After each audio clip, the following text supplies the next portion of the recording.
Which defenses should you target and which should you avoid? We'll go over all of that in this week's episode of Pick 3 DST. As a reminder, these are not my full weekly DST rankings. If you want to check those out, you can click the link below, which will take you to the article that I'll update as the week goes on when we get weather updates and injury concerns and things of that nature. We're going to start, as always, with our accountability check in what was another really solid week for us in Week 6.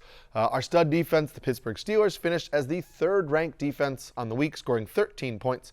And our sleeper defense, the Green Bay Packers, who were outside of the top 20 in consensus rankings, finished 5th on the week with 10 points overall. The defense we faded as a top 10 option, the Atlanta Falcons, scored just 5 points, which is exactly kind of what we predicted, in line with what they would do. However, our solid defense, the Indianapolis Colts, scored just 5 points as well, despite holding the Tennessee Titans to 241 total yards and 17 points, which is just another good reminder for us that we really want to prioritize turnovers and sacks when picking a defense and not focusing on total yards and points allowed and things of that nature. So now let's turn our attention over to Week 7. My sleeper defense for Week 7 is the New York Giants. Consensus has them down at 22nd, but they are my 9th ranked defense on the week. Now, this Giants defense has actually been pretty good for fantasy this season. Over the last 4 weeks, they are 6th in fantasy football, averaging 10 points per game. They rank 1st in sacks. They rank 6th in pass rush production grade, which is a stat over at PFF, and they rank 12th in opponent scoring rate. Yes, they're without Kayvon Thibodeau, who went on IR, but they still have Dexter Lawrence and Brian Burns just wrecking havoc on offensive lines right now. And this Philadelphia Eagles offense comes into the game giving up the 9th most fantasy points to opposing defenses. Now, we should note that the Eagles have A.J. Brown and Devonta Smith back after they missed a few weeks. So even though this matchup looks really good on paper, it's maybe an average matchup in reality. So you have a defense that's playing really well in an average matchup. And so I really think that the Giants are a kind of a back-end top 10 play this week. They scored 7 points last week against a good Bengals offense. So I think that we can expect probably a similar output against this Eagles team this week. And so I'm okay firing up the Giants as a safe floor option for us. Before I get to my solid defense of the week, pause this video and comment below. Let me know which defense you're rolling out in Week 7 or ask me any fantasy questions, and I'll get to those as the week goes on. My solid defense for the week is the Minnesota Vikings. And this is almost exactly the same situation we saw last week with the Green Bay Packers. Despite how solid the Vikings defense has been this season, consensus has them ranked 20th right now on the week, and I have them as my 6th ranked defense.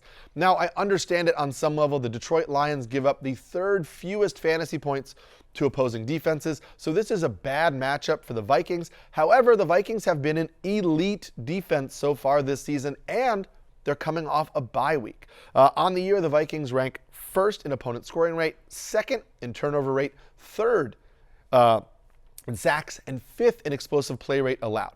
So this is an elite defense with an extra week to prepare in a rivalry game. I think you're going to get their best effort. And this is a situation for me where we're deciding between trusting an elite defense in a bad matchup versus chasing points with a mediocre or a poor defense in a good matchup.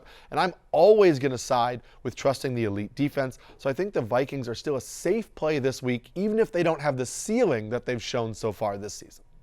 My stud defense for week number 7 is the Buffalo Bills. Consensus has them at 2nd, and I have them up at 2nd. The Bills defense has really struggled with injuries and poor tackling so far this year, but they did get both Teron Johnson and Terrell Bernard back, and both of those guys made huge plays in Monday night's win over the Jets, and so it's really good to have them back. And I expect that Ed Oliver should return for week number 7, so that's going to make this Bills defense even healthier, even though they don't have Matt Milano and Von Miller still. However, the big reason that we're playing the Bills defense is they're going up against a Titans offense that still gives up the most fantasy points to opposing defenses, with 12.2 fantasy points per game allowed through the first 6 weeks of the season. This Sean McDermott defense runs a lot of confusing schemes. They show coverages at the line and then drop back into totally different sets. So the Bills have always been a really good turnover team. They rank 7th in football in turnovers right now. And so I think they're going to confuse Will Levis. And I think this is a game where the Titans are going to turn the ball over a couple of times. They're not really going to score a lot of points in Buffalo. And so I think this is a pretty high ceiling game for the Bills defense this week. Before I get to the defense I'm fading, please remember to like and subscribe to get Pick 3 DST and the rest of our football and fantasy football content over at NBC Sports every single week. The defense I'm fading for this week is the Philadelphia Eagles. Consensus has them up at 4th, but they are my 16th ranked defense on the week. Now, this ranking is assuming that the Giants get back both Malik Nabers and Devin Singletary, who missed last week's games, and at this point in the week, we do expect that to happen. Right now, this ranking is more about fading the Eagles as a top 10 option, just like we faded the Falcons as a top 10 option last week.